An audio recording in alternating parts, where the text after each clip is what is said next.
At the airport for a business trip, I settled down to wait for the boarding announcement at the gate 35. Then I heard the voice on the public address system saying, "We apologize for the inconvenience, but Delta Flight 750 will board from gate 41. So my family picked up our luggage and carried it over to gate 41. Not 10 minutes later, the public address voice told us that flight 570 would in fact be boarding from gate 35. So again, we gathered our carry-on luggage and returned to the original gate. Just as we were settling down, the public address voice spoke again. "Thank you for participating in Delta's physical fitness program." There was this man in a mental hospital. All day, he would put his ear to the wall and listen. The doctor would watch this guy do this day after day. So the doctor finally decided to see what the guy was listening to. So he put his ear up to the wall and listened. He heard nothing. So he turned to the mental patient and said, "I don't hear anything." The mental patient said, "Yeah, I know. It's been like that for months." Two blondes were flying to Miami from Cleveland. 15 minutes into the flight, the captain announced, "One of the engines has failed and the flight will be an hour longer. But don't worry, we have 3 engines left."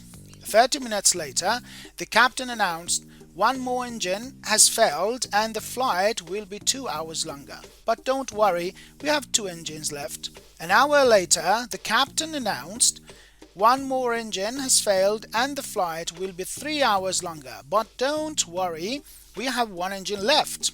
One blonde looked at the other blonde and said, "If we lose 1 more engine, we'll be up here all day." A lawyer defending a man accused of burglary tried this creative defense. "My client merely inserted his arm into the window and removed a few trifling articles.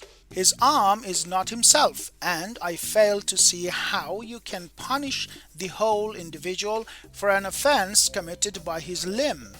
"Well," the judge replied, "using your logic, I sentence the defendant's arm to 1 year's imprisonment. He can accompany it or not, as he chooses." The defendant smiled. With his lawyer's assistance, he detached his artificial limb, laid it on the bench, and walked out. This is Captain Sinclair speaking. On behalf of my crew, I'd like to welcome you aboard British Airways Flight 602 from New York to London. We are currently flying at a height of 35,000 feet midway across the Atlantic. If you look out of the windows on the starboard side of the aircraft, you will observe that both the starboard engines are on fire. If you look out of the windows on the port side, you will observe that the port wing has fallen off. If you look down towards the Atlantic Ocean, you will see a little yellow life raft with 3 people in it waiting at you. That's me, your captain, the co-pilot, and one of the air stewardesses. This is a recorded message. Have a good flight. There was a costume party at a mental hospital.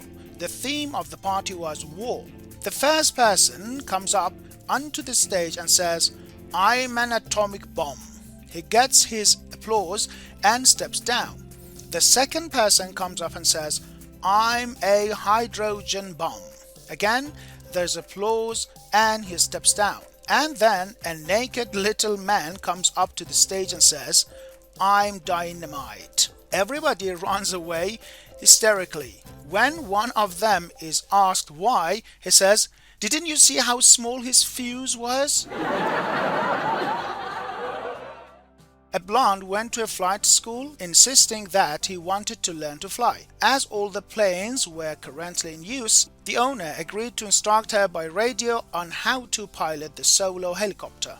He took her out, showed her how to start it, and gave her the basics, and sent her on her way. After she climbed 1,000 feet, she radioed in, "I'm doing great. I love it. The view is so beautiful and I'm starting to get the hang of it." After 2,000 feet, she radioed again, saying how easy it was to fly. The instructor watched her climb over 3,000 feet and was beginning to worry that she doesn't radioed in. A few minutes later, he watched in horror as she crashed about half a mile away. He ran over and pulled her from the wreckage. When he asked what happened, she said, "I don't know, everything was going fine, but as I got higher, I was starting to get cold. I can barely remember anything after I turned off the big fan." A rather senile old lady went to her doctor complaining of draining and a feeling of fullness in her ear. After the examination, the doctor initiated a conversation that went as follows.